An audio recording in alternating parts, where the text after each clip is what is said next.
You ever prayed, been on your knees, prayed for weeks, months, some of us years? You've been praying for the Lord to answer this prayer, and you're crying out to God, and please, Lord, hear me. I believe I'm asking according to your will. I believe this is what you want. Give me something, but I got nothing. You been there?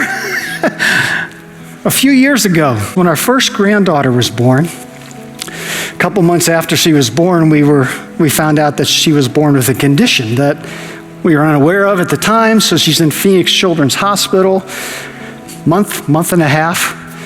And I got to tell you, man, it was exhausting on the parents, obviously, but as grandparents, I'm in my office at my home, and there were several nights where I'm just on the carpet, on my face, crying out to God, Lord, please, I was at a point where I just needed something. I needed a visible outworking here.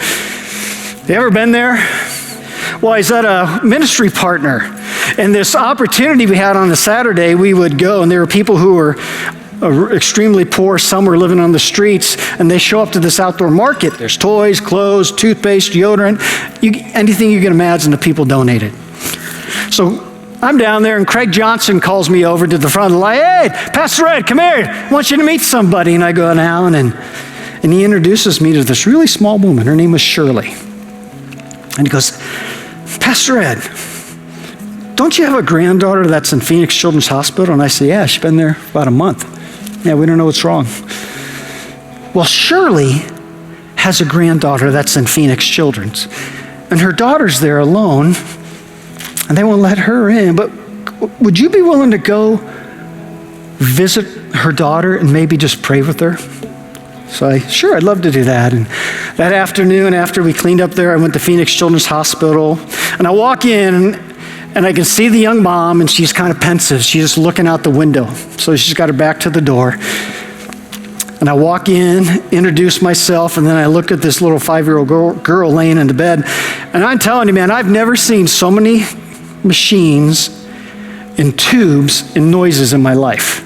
So this was obviously a really, really serious situation. And So I prayed with the mom, prayed over the girl, thanked the Lord for the provision of the hospital, thank God for his peace, that he's in control, that he's a loving God, that he hears us.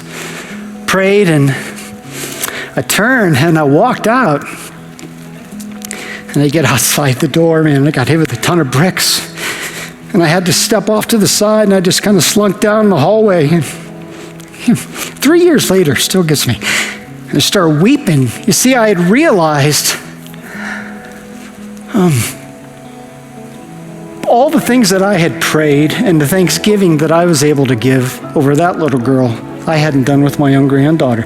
See, Philippians 4 says, be anxious for nothing, but in everything by prayer and supplication with thanksgiving, let your requests. See, give thanks before you ask that request. And I realized I had been praying and calling out to God and asking him to move, and yet I failed to acknowledge and give him thanks for what we were going through, how that was drawing our family closer together. The fact that my daughter was in one of the best, my granddaughter was in one of the best hospitals in the nation.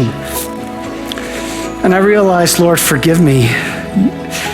You taught me an incredible lesson through a woman who was homeless that I've never met before and probably will never meet again, but in all things to give thanks. And God at that moment gave me incredible peace.